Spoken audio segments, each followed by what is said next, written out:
واقعہ کربلا تاریخ کا دردناک واقعہ ہے۔ یہ اقتدار کی جنگ نہیں تھی، اقدار کی جنگ تھی۔ دو شخصیتوں کی لڑائی نہیں تھی، دو نظریات کا ٹکراؤ تھا۔ یہ حق اور باطل کا معرکہ تھا۔ یزید ظلم کا استعارہ ہے، حسین ابن علی امن کی علامت ہے۔ یزید جبر کا پتلا ہے، حسین صبر کا پیکر ہے۔ یزید اپنی بدطینت فطرت اور اپنی طب ناہموار کے باعث دنیا پر ذلت و رسوائی، ظلم، جبر، جور و زیادتی کی علامت بن کے ابھرا، اور حسین ابن علی رضی اللہ تعالی عنہ حق و صداقت کا نشان بن کے ابھرا۔ کربلا کے تپتے ہوئے ریگزار میں حسینی اور یزیدی دو کردار سامنے آتے ہیں۔ اقبال نے کہا تھا، موسیٰ و فرعون و شبیر و یزید، ایند و قوت از حیات آیت بدید، زندہ حق از قوت شبیری است، باطل آخر داغ حسرت میری است، سرخ رو عشق غیور از خون او، شوخی ای مصر از مضمون او، تا قیامت قطع استبداد کر، موج خون او چمن ایجاد کر۔ یزید بہدل کی بیٹی محسون کا ناپاک بیٹا تھا، اور حسین محمد عربی کی بیٹی فاطمہ کا شہزادہ تھا۔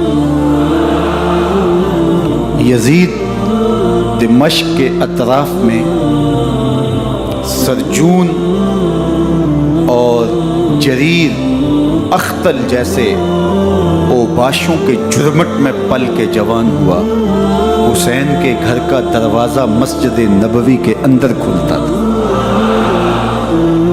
یزید نشے میں دھت ہو کر کے نمازیں چھوڑ دیتا تھا۔ حسین کی کربلا کے اندر بھی نماز تہجد قضا نہیں ہوئی۔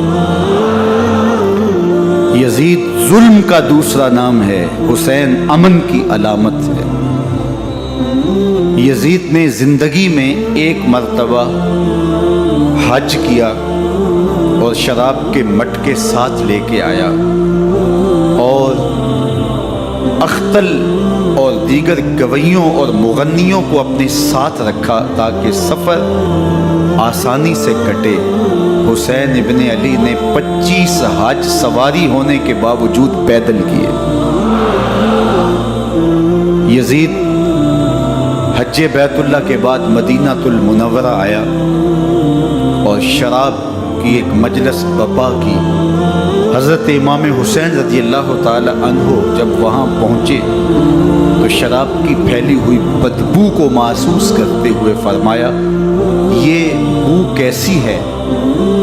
تو نشے میں دھت یزید بولا، یہ شام میں بنتی ہے، اور ایک جام منگوایا اور اس کو پیتے ہوئے دوسرا جام حضرت امام حسین رضی اللہ تعالی عنہ کی طرف بڑھاتے ہوئے کہا، ابا عبداللہ لیجئے۔ تو حضرت امام حسین رضی اللہ تعالیٰ عنہ نے فرمایا، میں اس کی طرف دیکھتا بھی نہیں ہوں، اور پھر وہ عشقی اشعار پڑھنے لگا۔ جب یزید کی شراب نوشی کا منظر امام حسین رضی اللہ تعالیٰ عنہ اپنی آنکھوں سے دیکھ چکے تھے، تو مجھے بتاؤ یزید کے ہاتھ پہ امام حسین کا پاک ہاتھ کیسے آتا؟ حضرت امام حسین رضی اللہ تعالیٰ عنہ جس ماحول میں پلے تھے، جس ماحول میں پرورش پائی تھی، جس ماحول میں رہے تھے، وہ پاکیزہ اور تقدس ماحول تھا۔ اور یزید کبھی اطراف دمشق میں، کبھی غوطہ میں، کبھی الخزرہ محل میں، اور کبھی کہاں اور کبھی کہاں داد عیش دیتا رہا اور لہو و لعب کے اندر مصروف رہا اور اس کی زندگی ان چیزوں سے عبارت تھی، وہ محرمات کو حلال قرار دیتا، شراب نوشی اس کی ہڈیوں میں رچی ہوئی تھی اور شریعت بیضا کا مذاق اڑایا کرتا، اور حسین ابن علی رضی اللہ تعالی عنہ کی دوستیاں جن لوگوں سے تھی وہ عبداللہ ابن عباس تھے، عبداللہ ابن عمر تھے، حضرت عبد الرحمن بن ابو بکر رضی اللہ تعالی عنہ تھے۔ یزید تو جوا کھیلتا رہا، یزید تو قمار بازی کرتا رہا، یزید تو شراب نوشی کرتا رہا، اور حسین ابن علی مسجد نبوی کے منبر میں حضور کے پہلوؤں میں بیٹھتے رہے۔ زمانے نے وہ منظر دیکھا کہ سرخ رنگ کے جوڑے پہنے ہوئے حسنین کریمین حجرہ فاطمہ سے نکلتے ہیں، کم عمری کی وجہ سے کبھی گرتے ہیں کبھی سنبھلتے ہیں، اور آقا کریم خطبہ ارشاد کر رہے ہیں، خطبہ چھوڑ کے حضور نے شہزادوں کو اٹھا لیا۔ وہ منظر بھی زمانے نے دیکھا۔ حضرت عبداللہ بن شداد کہتے ہیں کہ حضور سجدے میں تھے اور سجدہ اتنا طویل ہو گیا، ہمیں لگا یا تو وحی کا نزول ہو رہا ہے یا پھر اللہ کا حکم آ گیا اور اللہ کے محبوب کی روح قبض کر لی گئی۔ لیکن میں نے جب نظریں اٹھا کے ننکیوں سے دیکھا تو کیا منظر تھا کہ حسین ابن علی حضور کی پشت پہ بیٹھے ہوئے اور میرے آقا سجدے کو طول دے رہے۔ اللہ اکبر! حسین کے لیے پیغمبر کے سجدوں کو طول دیا جا رہا ہے۔ حسین ابن علی کبھی منبر پہ حضور کی اطراف میں بیٹھتے ہیں، وہ منظر بھی دنیا نے دیکھا کہ حضور کے مبارک کندھوں پر حسین ابن علی بیٹھے ہیں اور حضور کی زلفوں کو پکڑا ہوا ہے۔ تو حضرت عمر رضی اللہ تعالیٰ عنہ دیکھ کے کہتے ہیں واہ واہ کیسی سواری میسر آئی حسین ابن علی کو۔ تو میرے آقا مسکرا کے کہتے ہیں عمر سواری دیکھتے ہو سوار بھی تو دیکھو۔ اللہ اکبر! حضرت اسامہ بن زید بن حارثہ رضی اللہ تعالیٰ عنہ فرماتے ہیں رات کا ایک پہر گزر گیا اور مجھے حضور سے کوئی کام تھا، میں آقا کریم کی خدمت میں حاضر ہوا، در دولت پہ دستک دی، حضور تشریف لائے تو چادر اوڑی تھی، بکل کی ہوئی تھی میرے حضور نے، تو میں نے اپنی حاجت کہی تو حضور نے میری حاجت پوری کر دی۔ لیکن ایک منظر میں نے دیکھا کہ حضور نے جو چادر کی بکل فرمائی تھی اس کے اطراف میں پہلوؤں میں ابھار تھے جس طرح اندر کوئی ہو۔ مجھ سے نہ رہا گیا، میں نے پوچھ لیا، میں نے کہا بندہ نواز چادر کے اندر کیا ہے؟ فکشفہ، تو حضور نے چادر کو کھول دیا۔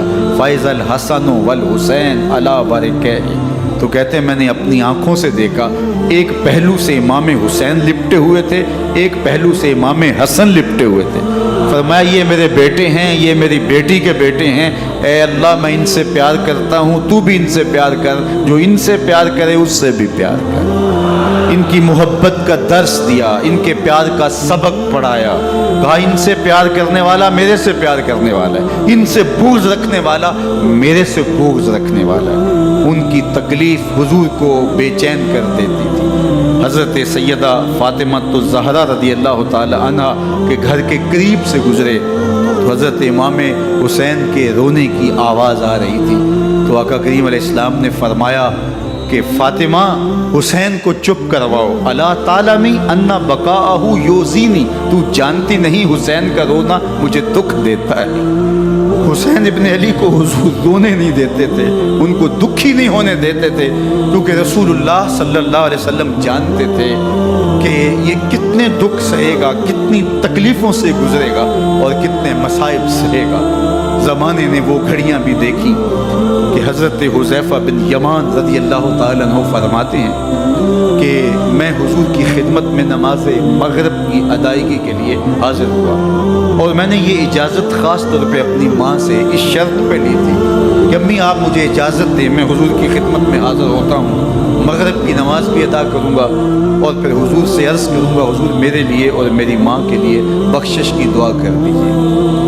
ماں نے اس شرط پہ اجازت دے دی اور میں حضور کی خدمت میں آ گیا، نماز مغرب ادا کی، سلام پھرا، تو میرے دل میں آرزو تھی میں حضور سے عرض کروں حضور میرے لیے اور میری ماں کے لیے مغفرت کی بخشش کی دعا کر دیں، لیکن حضور عبادات میں ذکر میں نوافل میں ایسے مشغول ہوئے کہ میں آرزو رکھنے کے باوجود بھی عرض نہ کر سکا۔ خیر، نماز عشاء کا وقت ہوا، اذان پکاری گئی، حضور مصلی پہ آئے، نماز پڑھی، سلام پھرا، تو میرے دل میں پھر خیال آیا کہ ماں سے ایک نماز کی چھٹی نہیں تھی، نمازیں بھی 2 ہو گئیں۔ ماں نے جاتے پوچھنا ہے، حضور سے میرے لیے اور اپنے لیے مغفرت کی، بخشش کی دعا کروائی تھی، تو کیا جواب دوں گا؟ اور حضور اٹھے اور کاشانہ اقدس کی طرف چل دیے۔ اب میرے دل میں یہ خیال رہ کے آ رہا تھا کہ ماں کو کیا جواب دوں گا؟ میں تو حضور سے بخشش و مغفرت کی دعا کروا ہی نہیں سکا۔ جب حضور چل پڑے تو غیر ارادی طور پہ میں بھی حضور کے پیچھے چل پڑا۔ چلنے میں تھوڑی سی رفتار تیز ہو گئی، جس سے قدموں کی آہٹ پیدا ہوئی۔ تو جب آواز پیدا ہوئی تو حضور نے رخ پھیرے بغیر فرمایا، من ھذا، میرے پیچھے پیچھے کون آ رہا ہے؟ پھر خود ہی کہا، حذیفہ تو نہیں؟ تو میرا دل دھڑک رہا تھا۔ قلت نعم، میں نے کہا جی حضور، میں حذیفہ ہوں۔ فرمایا، ما حاجتک، غفر اللہ لک ولأمک، کیا کام ہے؟ اللہ تجھے بھی بخش دے، تیری ماں کو بھی بخش دے۔ اب جو کام تھا وہ جنبش لب سے پہلے ہی ہو گیا۔ یہاں تو لفظوں کا سہارا بھی نہیں لینا پڑتا، وہ بند لبوں کی بولیاں بھی سنتے ہیں۔ اقبال بولا ہے، فروغت صبح آثار و دہور، چشم تو بی نندائے ما فی الصدور، تیری نظر تو سینوں کے چھپے راز بھی دیکھتی۔ تو کہا، ما حاجتوں کا غفر اللہ لک ولأمک، اللہ تجھے بخش دے، تیری ماں کی بھی مغفرت کر دے، کیا کام ہے؟ اب جو کام تھا وہ تو ہو گیا۔ میرے حضور نے ارشاد فرمایا، حذیفہ سنو، ابھی ایک فرشتہ آیا ہے جو اس سے قبل دھرتی پر پہلے کبھی نہیں آیا، آج پہلی مرتبہ اللہ سے اجازت لے کے 2 کام کرنے آیا ہے۔ ایک تو مجھے سلام کرنے آیا ہے، اور دوسرا خوشخبری دینے آیا ہے کہ آپ کی بیٹی فاطمہ جنتی عورتوں کی سردار ہے، اور حسن اور حسین جنتی جوانوں کے سردار۔ ایک طرف یزید ناپاک محسون کا پلیت بیٹا، اور ایک طرف محمد عربی کا نواسا، فاطمہ کے دودھ کا اثر، علی المرتضیٰ کے خون کی تاثیر، رسول اللہ صلی اللہ علیہ وسلم کے کندھوں پہ بیٹھنے والا۔ ایک دن حضور نے امام حسین رضی اللہ تعالیٰ عنہ کے ہاتھ پکڑ لیے اور ان کے پاؤں اپنے پاؤں پہ رکھے، اور پھر فرمایا، بیٹے آگے بڑھو، اور ان کے پاؤں حضور کی پنڈلیوں پہ آئے۔ پھر کہا، بیٹے اور آگے بڑھو، حتیٰ کہ ان کے پاؤں حضور کی رانوں پہ آئے۔ پھر فرمایا، بیٹا اور آگے بڑھو، تو ان کے پاؤں حضور کے مبارک بدن اقدس پہ آئے۔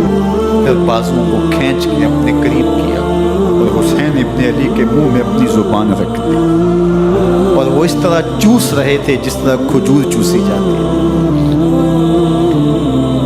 تو اللہ کے محبوب علیہ السلام نے حسین ابن علی کو اپنی زبان کا لعاب دہن دے کر کے، وہ شیر رحمت دے کر کے، وہ کوثر و تسلیم سے پاکیزہ تر آب رحمت عطا کر کے ان کی ہمیشہ کے لیے پیاس بجھا دی، تاکہ کل کربلا کے تپتے ہوئے ریگزار میں حسین ابن علی کو پیاس کی شدت تنگ نہ کرے اور پائے استقلال میں لغزش نہ آنے پائے۔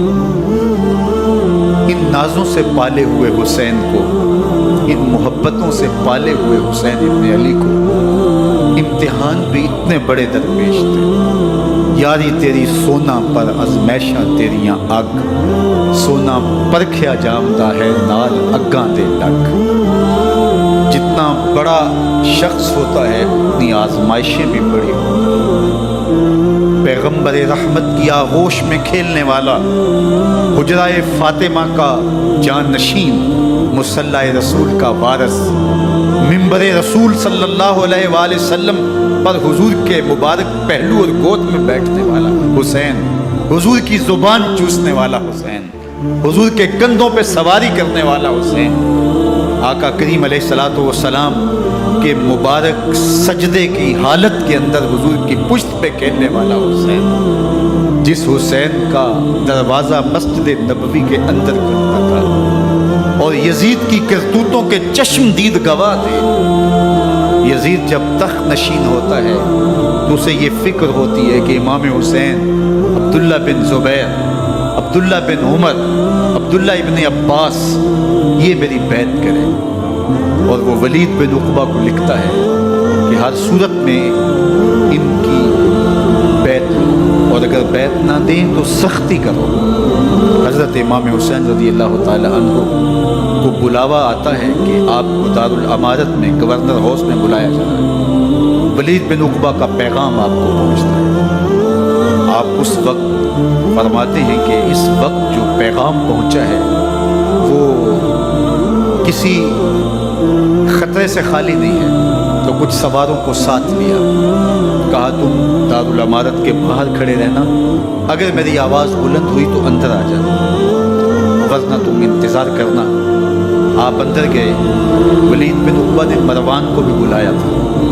مروان بن حکم یہ گورنر مدینہ ولید سے پہلے رہ چکا ہے، تو اس نے مشورہ دیا کہ سختی کی جائے۔ خیر ولید بن عقبہ نے کہا کہ یہ خط ہے، حضرت امیر معاویہ کا انتقال ہو گیا اور یزید تخت نشین ہوا، لہٰذا وہ آپ سے بیعت کا مطالبہ کرتا ہے۔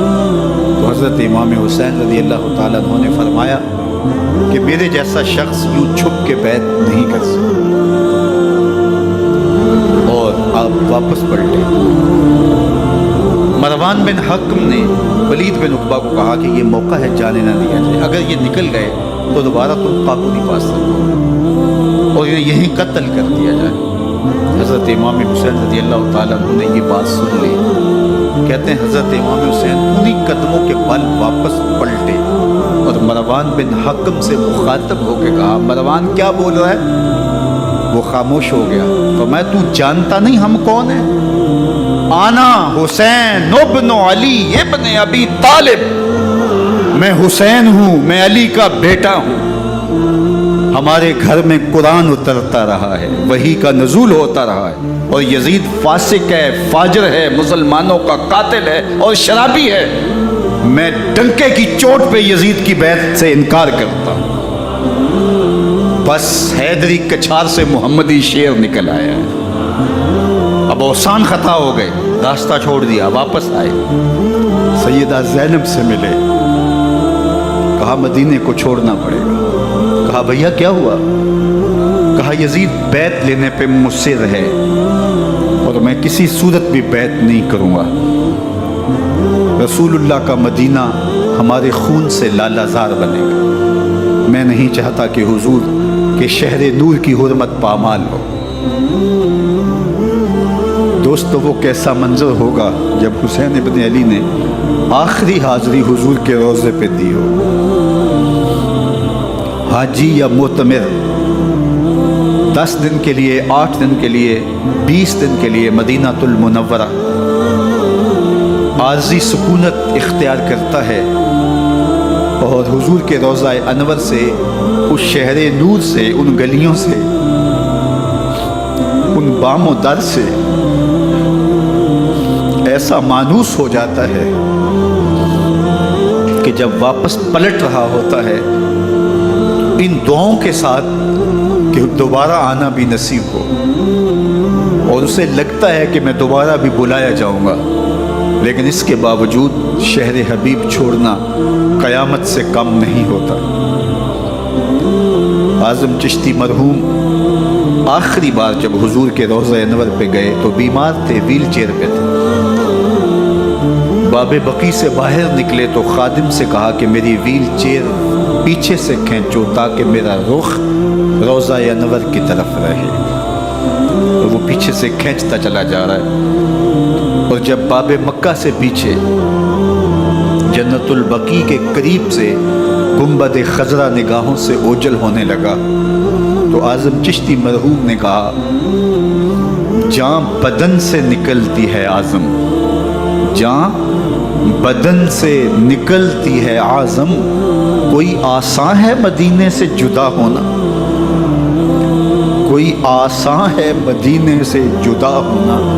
یہ اس شخص کی کہانی ہے جو 10 دن، 5 دن، مہینہ، 2 ماہ وہاں رہتا ہے اور پھر اس شہر کو چھوڑ کے آنا اس کے لیے آسان نہیں ہوتا۔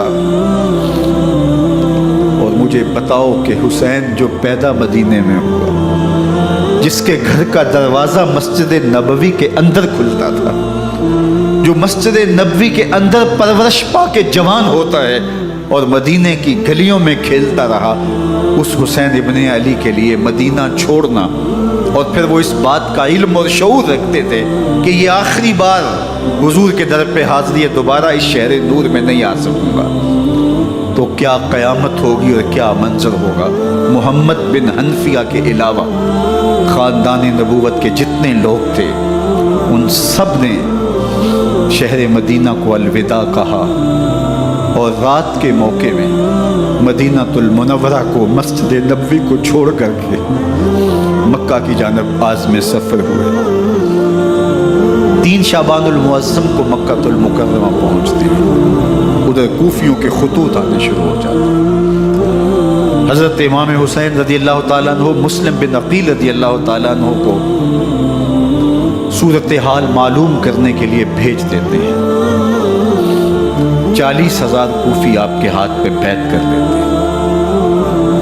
ادھر 25 پیدل حج کرنے والے حضرت امام حسین 8 ذی الحج کو احرام باندھتے ہیں، لیکن آپ کو پتہ چلتا ہے کہ حاجیوں کے روپ میں قاتل چھپا دیے گئے، تو آپ اس احرام کو حج کی بجائے عمرے میں بدلتے ہیں اور کوفے کی جانب عازم سفر ہوتے ہیں۔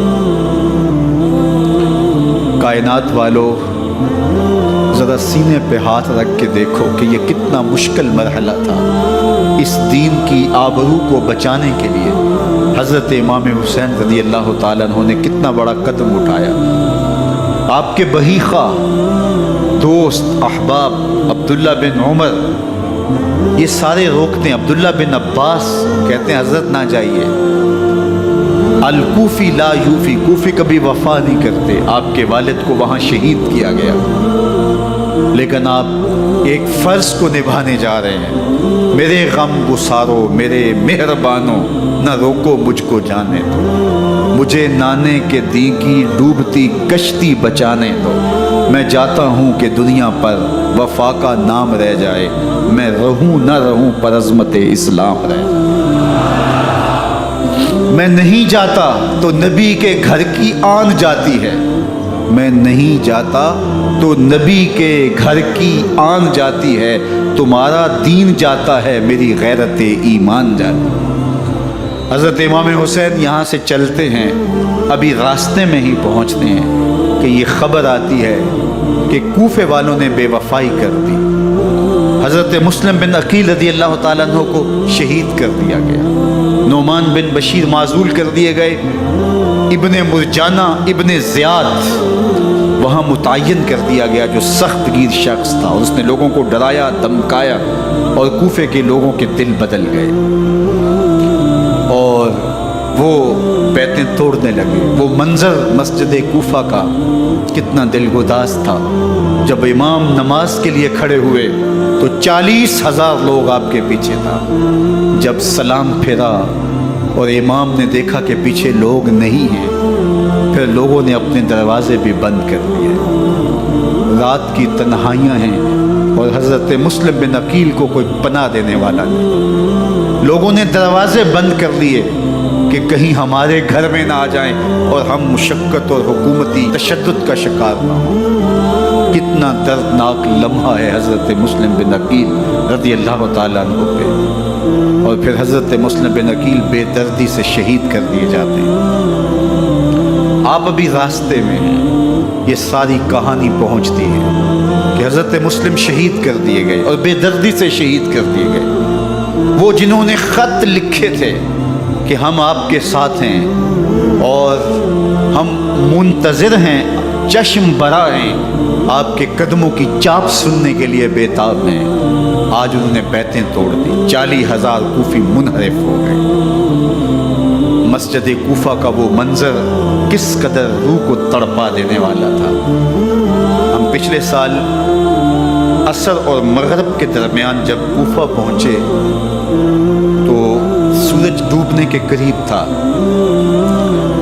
میں نے اپنی زندگی میں اتنا اداس موسم کہیں نہیں دیکھا جتنا اداس موسم کوفے میں دیکھا۔ ایسے لگتا تھا جس طرح کوفے کی آب و ہوا آج بھی شرمندہ ہے۔ جو مسلم بن عقیل اور خاندان نبوت کے ساتھ اہل کوفہ نے کیا، حضرت امام حسین رضی اللہ تعالیٰ عنہ کو ان کے بہی خواہوں نے، اعزاء نے، اقربا نے، دوستوں نے، آوان و انصار نے، ساتھیوں نے کہا کہ حضرت حالات یکسر تبدیل ہو گئے، اب ہمیں مراجعت کر جانی چاہیے، واپس پلٹ جانا چاہیے۔ تو حضرت امام حسین کافی سوچ بچار میں رہے، پھر اس کے بعد آپ نے فیصلہ کیا کہ ہم آگے بڑھیں گے۔ دوستوں نے کہا کہ حضرت اگر آپ آگے بڑھیں گے تو ہمیں لگتا ہے کہ وہ آپ کے ساتھ سلوک اچھا نہیں کریں گے اور آپ بچوں کے سامنے پیاسے شہید کر دیے جائیں گے۔ تو حضرت امام حسین رضی اللہ تعالیٰ عنہ نے وہاں ایک خطبہ ارشاد فرمایا کہ لوگوں تم جو مجھے بتا رہے ہو مجھے اچھی طرح معلوم ہے، جو تم مجھے منظر پیش کر رہے ہو وہ میری نگاہوں میں ہے، اور جو کچھ ہونے والا ہے چشم تصور وہ منظر دیکھ رہی ہے۔ کیونکہ حضرت امام حسین رضی اللہ تعالیٰ عنہ کی شہادت کی خبر حضرت امام حسین کے پیدا ہوتے ہی خاندان نبوت میں عام تھی۔ حضور علیہ الصلوۃ والسلام کو یہ بات جبریل امین نے آ کے بتائی تھی جب حسین ابن علی کے ساتھ حضور محبت کا اظہار کر رہے تھے، تو یہ جبریل امین نے آ کے کہا تھا حضور آپ کا یہ بیٹا عرض طف میں شہید کر دیا جائے گا، اور کربلا کی مٹی لا کے حضور کو دی اور ام سلمہ کو حضور نے عطا کر دی۔ حضرت ام سلمہ کہتی ہیں کہ ایک دن میں سوئی تو خواب دیکھا کہ حضور کے مبارک بال بکھرے ہوئے ہیں اور سخت پریشان ہیں، تو میں نے کہا کہ حضور آپ کی یہ کیا حالت ہے؟ وَبِيَدِهِ قَارُورَةٌ، اور حضور کے ہاتھ میں ایک شیشی ہے، فیہا دمن، جس کے اندر خون ہے۔ تو میں نے کہا حضور یہ کیا؟ فرمایا میں قتل گاہ حسین سے آ رہا ہوں اور یہ حسین ابن علی کا خون ہے۔ تو کہا 10 محرم کا دن تھا، دوپہر کا یہ منظر تھا، میں کیلولہ کر کے اٹھی، جب میں نے دیکھا تو وہ شیشی جس میں کربلا کی مٹی رکھی تھی وہ خون بن چکی تھی۔ تو یہ خبر پہلے دی گئی تھی، یہ بتا دیا گیا تھا۔ فرمایا میرے دوستو جو تم مجھے بتاتے ہو میں اس سے بے خبر نہیں ہوں، یہ سب کچھ ہونے والا ہے، لیکن اس کے باوجود میں کیوں جا رہا ہوں؟ تو آپ کا ایک تاریخ ساز جملہ ہے جو کربلا کے فلسفے کو ہمارے سامنے رکھتا ہے کہ یہ اتنا بڑا امتحان کیوں دیا۔ حضرت امام حسین رضی اللہ تعالیٰ عنہ نے فرمایا وَلَكُمْ فِيَّ أُسْوَةٌ، میں اس لیے جا رہا ہوں قیامت تک ظلم، جبر اور ناانصافی کے خلاف کھڑے ہونے والوں کے لیے کوئی نمونہ دو۔ میری زندگی قیامت تک ظلم، جبر اور استحصالی نظام کے خلاف کھڑے ہونے والوں کے لیے نمونہ ہے۔ تو حضرت امام حسین رضی اللہ تعالیٰ عنہ نے حق اور باطل کے درمیان ایک سرخ لکیر کھینچ دی اپنے خون سے۔ اب حق اور باطل کا امتیاز کرنا مشکل نہیں ہے، کوئی باطل پہ اڑا رہے تو الگ بات ہے، لیکن امتیاز کرنا مشکل نہیں ہے۔ حدود بالکل واضح کر دی۔ اقبال نے یہاں کتنی خوبصورتی کے ساتھ اس مضمون کو نبھایا۔ سرخ رو عشق غیور از خون او، شوخی این مصرع از مضمون او، تا قیامت قطع استبداد کر، موج خون او چمن ایجاد کر۔ ایک جہاں آباد کر دیا، حق اور باطل کی راہیں اجال دی۔ اب لوگوں کو یزید کا چہرہ پہچاننے میں دیر نہیں لگتی، وقت کے ہر یزید کا چہرہ آسانی سے پہچانا جا سکتا ہے۔ یہ معرفت زمانے کو کروائی کس نے؟ حسین ابن علی نے کروائی رضی اللہ تعالی عنہ۔ تو حضرت امام حسین نے فرمایا کہ جو میرے ساتھ ہونے والا ہے میں اچھی طرح جانتا ہوں، لیکن میں اس کے باوجود آگے بڑھوں گا۔ پھر بڑھے اور کربلا میں جا کے خیمہ زن ہو گئے۔ 7 محرم کو پانی بند کر دیا گیا، پانی بند ہوا تو کھانا بھی میسر نہیں تھا، لیکن ذکر پانی کا ہوتا ہے اس لیے کہ کھانے کے بغیر انسان کئی دن کاٹ لیتا ہے، لیکن پانی کے بغیر گزر نہیں ہوتی۔ تو فرات کی نہر سامنے اپنی موجوں کے ساتھ چمک رہی ہے، لیکن ایک قطرہ آب بھی آل رسول کو نہیں دیا جا رہا۔ کائنات کے اندر ایسے انوکھے امتحان بھی ہوتے ہیں، وارث ہوں ساقی کوثر کے، مالک ہوں حوض کوثر کے، اور بیٹے ہوں ساقی کوثر کے، اور آج ایک بوند پانی کی بھی میسر نہ ہو۔ صبر کا امتحان ہے، عظیمت کا امتحان ہے۔ حضرت امام حسین رضی اللہ تعالیٰ عنہ خیمہ زن ہو گئے، 3 دن تک پانی بند رہتا ہے۔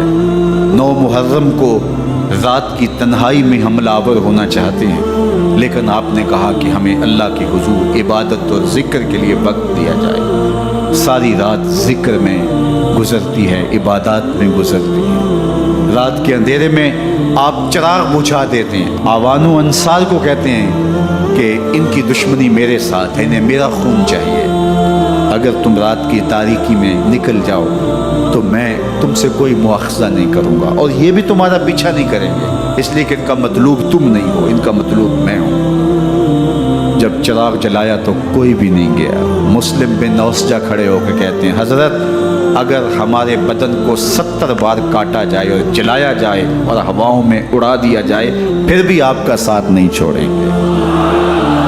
70 سال کے بوڑھے ہیں حبیب بن مظاہر، کہتے ہیں حضرت آپ کو چھوڑ کے جائیں کہاں، آپ کو چھوڑ کے جائیں کہاں، کوئی ساتھ چھوڑنے کے لیے تیار نہیں ہے۔ پیاس ہے، سخت گرمی ہے، کربلا کا ماحول ہے، 72 افراد اور خاندان کی خواتین میدان کربلا میں خیمہ زن ہیں۔ دوسری طرف لشکر اعداء اشقیا 22,000 کی تعداد میں مقابلے میں، ایک روایت 30,000 کی۔ ان صرف 72 پیاسے لوگوں کے لیے اتنے لوگوں کو جمع کرنے کا مقصد خوف زدہ کرنا تھا۔ شرط ہے کہ یا یزید کی بیعت کر لیں، محاصرے توڑ دیں گے، پانی دستیاب ہوگا، اعزاز و اکرام سے نوازا جائے گا، خزانوں کے منہ کھول دیے جائیں گے۔ لیکن حسین ابن علی کہتے تھے سب کچھ لٹ جائے گا، باطل کے ہاتھ پہ ہاتھ نہیں رکھو۔ اللہ اکبر۔ اب صبح طلوع ہوتی ہے، عاشور کا دن چڑھتا ہے، سورج اپنی پوری تمازت کے ساتھ گرمی برسا رہا ہے۔ آج خاندان نبوت کا امتحان زمانے نے دیکھنا ہے۔ رسول اللہ کا لعاب چوسنے والا اس کے صبر کا آج امتحان ہے، حضور کے کندھوں پہ کھیلنے والے حسین کا آج امتحان ہے۔ اللہ اکبر۔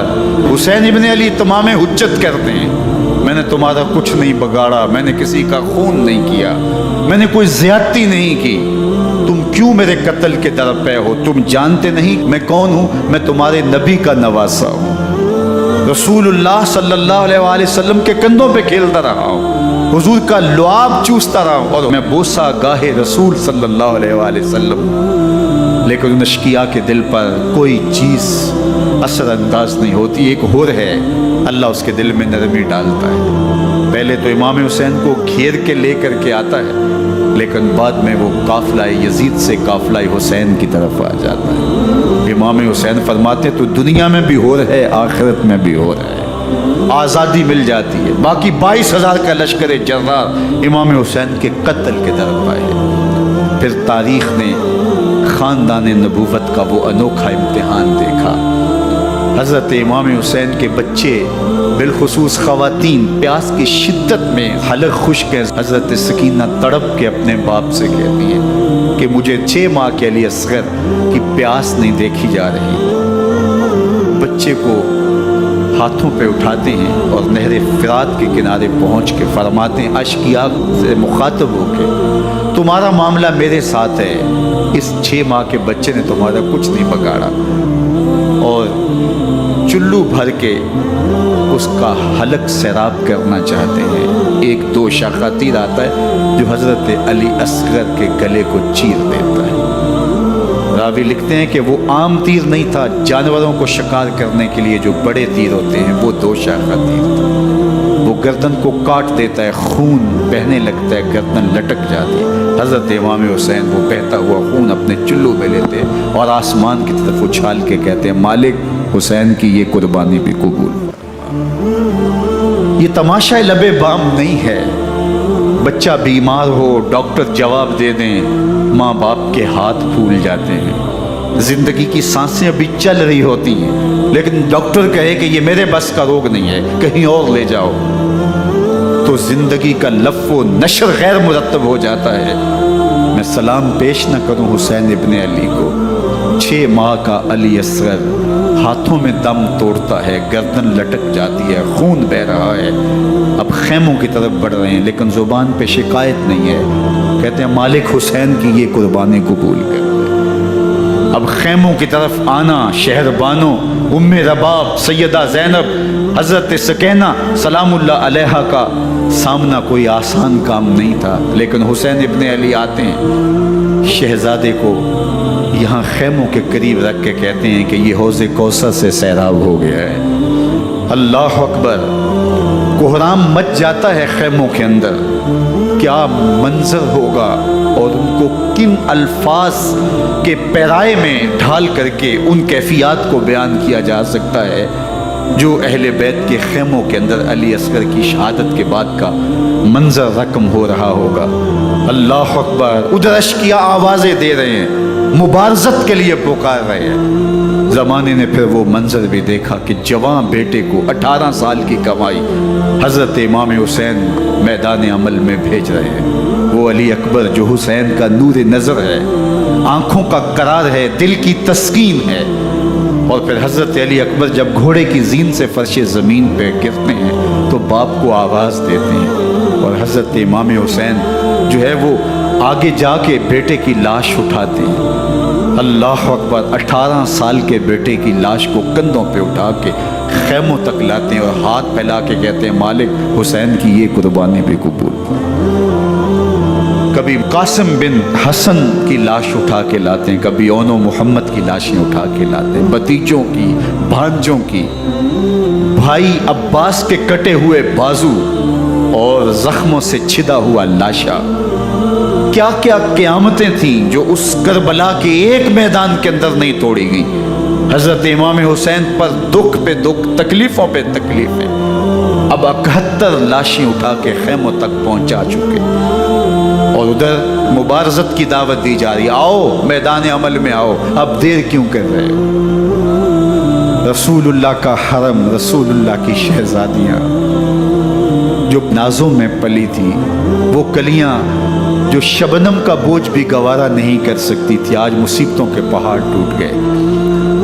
حضرت امام حسین کبھی شہربانوں کو، کبھی ام رباب کو دلاسا دیتے، کبھی حضرت زینب کو کہتے ہیں۔ حضرت زینب کربلا کے اس میدان کے اندر بڑے حوصلے کے ساتھ اپنے بھائی کے ساتھ کھڑی رہی، اپنے 2 بیٹے راہ خدا میں پیش کیے، ان کی لاشیں وصول کی، لیکن زینب جس جرأت کے ساتھ، جس پامردی کے ساتھ اس سارے منظر کو حوصلے کے ساتھ سہتی رہی، وہ یقیناً حوصلہ سیدہ زینب سلام اللہ علیہا کا ہی ہے۔ لیکن یہ وہ منظر تھا کہ زینب کا دل بھی ڈول گیا جب حسین ابن علی گھوڑے پہ بیٹھنے لگے، اور ان کو گھوڑے میں بٹھانے والا کوئی نہیں تھا، اور جو بھی سوار جاتا پھر واپس اس کی لاش ہی آتی اور حسین ابن علی لے کے آتے۔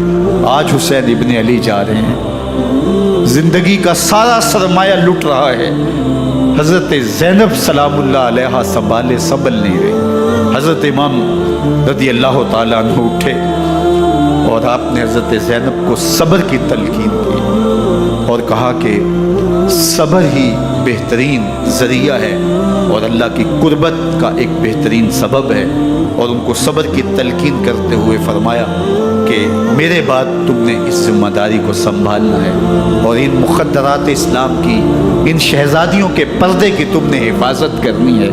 اور پھر گھوڑے کی زین کس کے امام حسین لشکر اشکیا کی طرف بڑھتے ہیں۔ اب خیموں سے سسکیوں کی آواز آ رہی ہے، ان کا سردار، ان کا تاجدار آج سب کو چھوڑ کے کربلا کے میدان کی طرف بڑھ رہا ہے۔ جرم کیا کیا، قصور کیا کیا، اس نے کیا زیادتی کی کہ آج نیزوں اور انیوں کے مقابلے میں 22,000 کا لشکر حضرت امام حسین پہ ٹوٹ پڑتا ہے۔ آپ پھر اتمام حجت کرتے ہیں، میں نے کسی کو قتل نہیں کیا، خون ناحق نہیں بہایا، میرے خون کے درپے کیوں ہو، اپنی آخرت کیوں برباد کرتے ہو، تم جانتے نہیں میں کون ہوں، میں تمہارے نبی کا نواسا ہوں۔ لیکن ابن زیاد کہتا ہے مقابلے میں آؤ۔ پھر حضرت امام حسین رضی اللہ تعالیٰ عنہ مقابلے میں آتے ہیں، اور جب گھوڑے کو ایڑ لگا کے دشمن اشقیاء پہ ٹوٹتے ہیں تو پھر ایسا منظر ہوتا ہے کہ وہ بھیڑ بکریوں کی طرح آگے بھاگتے ہیں۔ 71 زخم کلیجے پہ لیے، شجاعت کا یہ پیکر جب میدان میں آتا ہے، آواز آتی یہ کون ذی وقار ہے، بلا کا شاہ سوار ہے، لباس ہے پھٹا ہوا غبار سے اٹا ہوا، تمام جسم نازنی چتا ہوا کٹا ہوا، یہ نبی کا نور عین ہے، یہ بال یقین یہ حسین ابن علی ہے رضی اللہ تعالیٰ عنہ۔ پھر چاند بادلوں میں گھر جاتا ہے، شامی گنڈے تیر برساتے ہیں، تلواروں سے آپ کے بدن پر ضربیں لگاتے ہیں اور نیزوں سے آپ کے بدن کو پرو دیتے ہیں۔ جب آپ کا پیراہن بعد میں اتارا گیا تو آپ کے پیراہن میں 122 سوراخ تیروں کے تھے، 33 زخم تلواروں کے اور 34 گھاؤ نیزوں کے تھے۔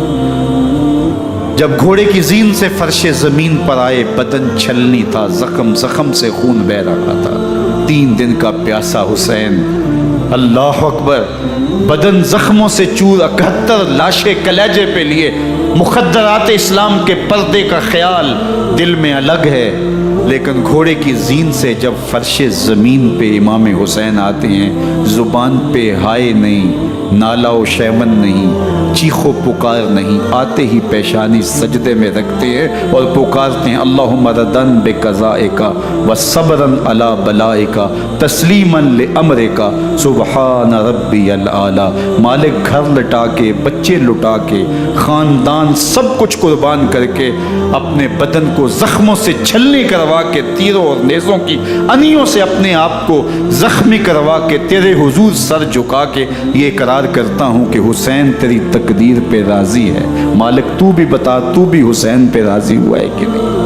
آواز آ رہی ہے اس پیاسے پر علی شیر خدا کو ناز ہے، اس نواسے پر محمد مصطفیٰ کو ناز ہے، اوروں نے بھی سجدے کیے پر اس کا عجب انداز ہے، اس نے وہ سجدہ کیا جس پر خدا کو ناز ہے۔ حسین ابن علی رضی اللہ تعالیٰ عنہ کا سر انور دستے قاتل نے تب کاٹا جب وہ سجدے میں جھکا ہوا تھا۔ یزید نے کہا میں بیعت لوں گا، امام حسین نے کہا کبھی بھی نہیں دوں گا، یہ سر کٹ سکتا ہے جھک نہیں سکتا۔ سر کاٹ کے نیزے کی نوک پہ چڑھا دیا گیا اور یہ اس بات کا اعلان تھا کہ ہم جیت گئے اور حسینی ہار گئے، اور لشکر یزید میں غوغا مچ گیا، نقارے بجنے لگے کہ ہم جیت گئے، دیکھو امام حسین شہید کر دیے گئے، اور سر کاٹ کے نیزے کی نوک پہ چڑھایا گیا۔ لیکن لشکر یزید سے ہی آواز آئی یہ کیسا سر ہے جو کٹ کے بھی سر بلندی ہے، کٹ گیا ہے پھر بھی اونچا ہے، اللہ اکبر، یہ سر سجدے میں کٹا ہے، رب کے حضور عبادت کی حالت میں کٹا ہے، حسین آج بھی سجدے میں ہے، اللہ اکبر، حسین آج بھی سجدے میں ہے، بلکہ کٹے ہوئے سر کا رخ زمین کی جانب تھا اور کٹی گردن آسمان کی طرف، یوں نیزے پہ پرویا گیا، اللہ اکبر۔ ایک شاعر نے نقشہ کھینچا بآنکھ سر نیزے پہ اور سوئے زمین ہے روح، یعنی سجدہ ثانی کی ہے آرزو۔ رکعت کے 2 سجدے ہوتے ہیں، ابھی ایک سجدہ ہوا تھا کہ دست قاتل نے سر کاٹ دیا، کہا حسین کی پیشانی میں دوسرے سجدے کی تمنا مچل رہی۔ یہ تھا حسین ابن علی کا سجدہ، ساری زندگی رب کے حضور سجدہ قضا نہیں ہونے دیا۔ آج پانی نہیں ہے، اللہ اکبر، آج تیمم کر لیتے ہیں، آج اپنے خون کو اوڑھ کر کے حسین نے اپنی پیشانی اپنے مالک کے حضور جھکا کر کے عظیمت کی وہ انوکھی داستان رقم کر دی کہ صدیاں گزرنے کے باوجود بھی ان کی یادوں کے چراغ روشن ہیں۔ جب حضرت امام حسین اور دوسرے آیان و انصار کو شہید کر دیا گیا تو ان کے سر نیزوں کی نوک پہ چڑھا دیے گئے، حضرت امام حسین کا کٹا ہوا سر اور باقی 71 افراد کے کٹے ہوئے سر نیزوں کی نوک پہ، اور 10 سواروں کو ابن سعد نے کہا کہ ان کو رون دو، اور گھوڑوں کی ٹاپوں تلے حضرت امام حسین رضی اللہ تعالیٰ عنہ اور ان کے آبان و انساد کو جو ہے وہ روندا گیا، حتیٰ کہ ان کی استخوان مبارک، ان کی ہڈیاں بھی چور چور ہو گئی۔ روننے سے قبل ان کا لباس اتار لیا، ان کے کپڑے اتار لیے گئے، اللہ اکبر، کیسی دردناک گھڑیاں تھیں۔ یزید کا صرف یہی بد کرداری کا مرحلہ نہیں تھا، اس کربلا کے صحرا کے اندر یزید نے جس طرح امام حسین رضی اللہ تعالیٰ عنہ کو شہید کیا اور حضرت امام حسین کے خاندان کو شہید کیا، جب مدینہ المنورہ پر یزید نے مسلم